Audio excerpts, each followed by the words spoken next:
This is the build video of the TLR 224 2.0 four-wheel drive 1/10 scale electric racing buggy. Now don't forget to check out the full article at RCTech.net.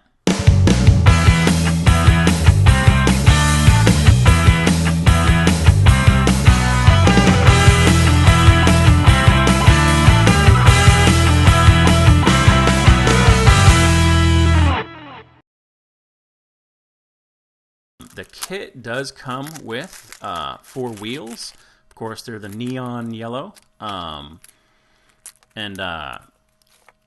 we're not ready to put those on yet. So here's the steering link I was talking about earlier. It's pretty dang long. That way the servo can be mounted kind of in the center of the buggy there. Now you can see I don't actually fully install the motor mount right now, but you can see it at the very bottom of the screen. It's got a that round piece that mounts to the motor itself, and then it's got that strap on top of it, and it's called that round piece is called the motor cam. And what you do, you mount that to the motor, you stick it in the bottom motor mount, you put that strap on top.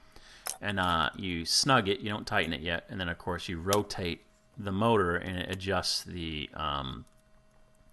gear mesh, which is pretty cool. The only issue I really have with that is there's only a very small window in that middle cover, and that small window there, I really like having just, I don't know, getting my fingers in there and kind of, rotating the gear, holding one gear and rotating the other, just so I have a tiny amount of play so you get that perfect mesh. It's kind of difficult to do that with this setup, though you can hold on to the tires and kind of wiggle the tires and you'll see a little bit, which is what I ended up doing, and it worked out okay.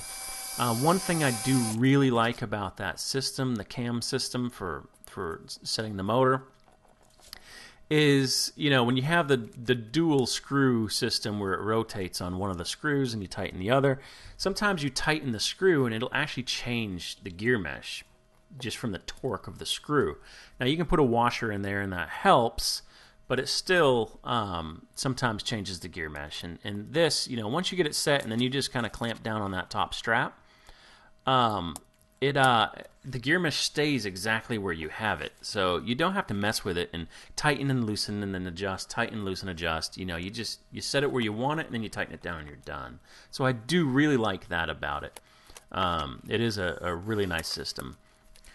All right, so we are just about done with the build. We're just going to wrap things up here. Few miscellaneous parts like the rubber cover that goes over the hole in the center belt cover. See the hole? Put the rubber cover in there, and the other one that goes over the end of the slipper shaft. And so yeah, now here's the wing adjustment piece for I believe it's like 8 degrees or 0 degrees. Now that piece will actually go over top of the wing if you want 0 degrees, or under it if you want to angle your wing. Yeah, so we're just finishing up, trying to find a few parts here, and I think I'm looking for body pins which are in with the wheels. So take a look at the wheel bag there, Bubba. And there they are. So yeah, we're almost done here.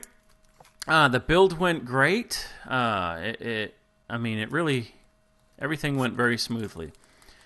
And except for, like I said, my mistakes and then that one suspension arm. Really, those were the only issues I had. And, well, the things with the mislabeled parts bags. But, that, yeah, I mean, you can't figure that out. You probably don't need to be building the kit. Now, here's the cab forward body, and we will be painting that in another article. And rear wing.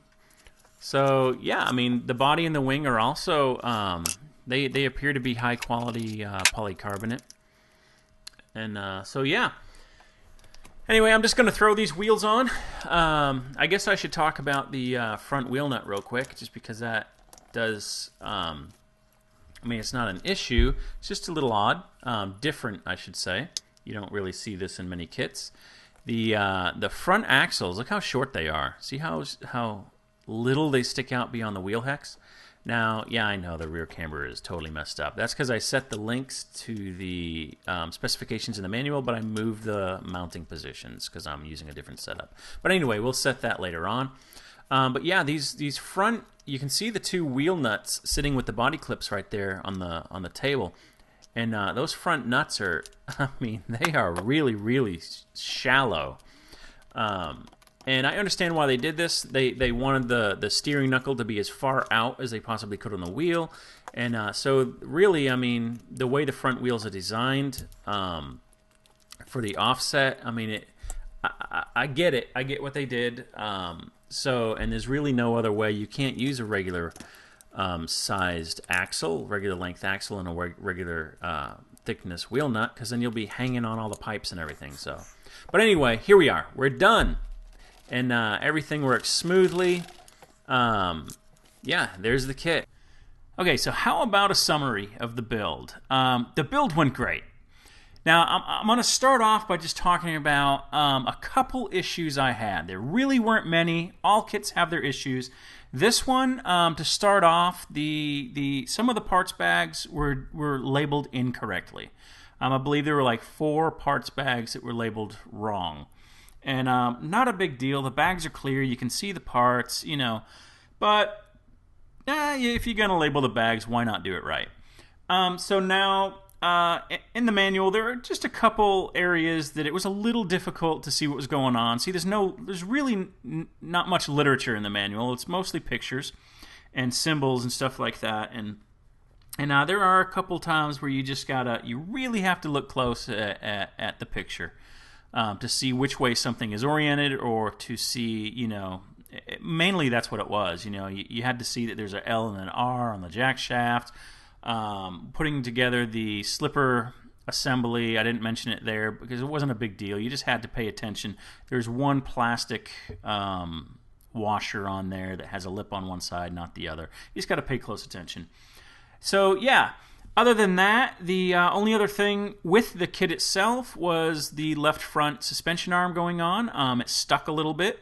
You can see that in one of the build videos here, an earlier video. And that, I mean, no big deal. I just took a file and I filed the outside of the arm, well, the inner side of the arm, I guess, and the pivot block. And just enough to free it up, and it's great. You know, no play. Man, the thing is nice and smooth, so not a big deal. Took a couple seconds. So yeah, those were literally the only issues I had with the kit. Everything else went together beautifully, and I mean beautifully. I mean, just such a pleasure to build. It really, really was. You know, I enjoyed it. I enjoyed it a lot. So yeah. Some issues that I had, of course, I forgot to put a shim in one of the diffs, and I had a problem there. That was my fault. I had to disassemble a diff. I stripped out a set screw, had to drill it out, and I didn't damage the outdrive cup threads, thankfully. And you know, so my fault was in no way, shape, or form the fault of the kit.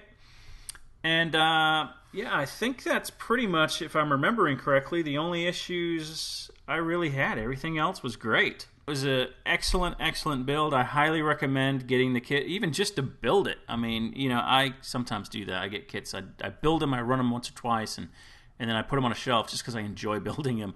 But I know this one isn't going to be that way. This kit is going to get run, and it's going to get run a lot. I've seen it at the local track, and I mean, it's a good running buggy. So anyway, do not forget to check out the full article at rctech.net. I've got photographs and you know, a good write-up on there. And keep an eye out also for the next article on this buggy, which will be the electronics. You get to see which electronics I picked, and I'm going to show, for those of you who don't solder up your own electronics, I'm going to show you how to solder up the ESC and the motor, and you know, make it easy. It's really not that difficult to do. It's really simple. And so thank you so much for watching. This is the final video on the build, of course. Please like and subscribe, and we will see you at rctech.net. Thank you.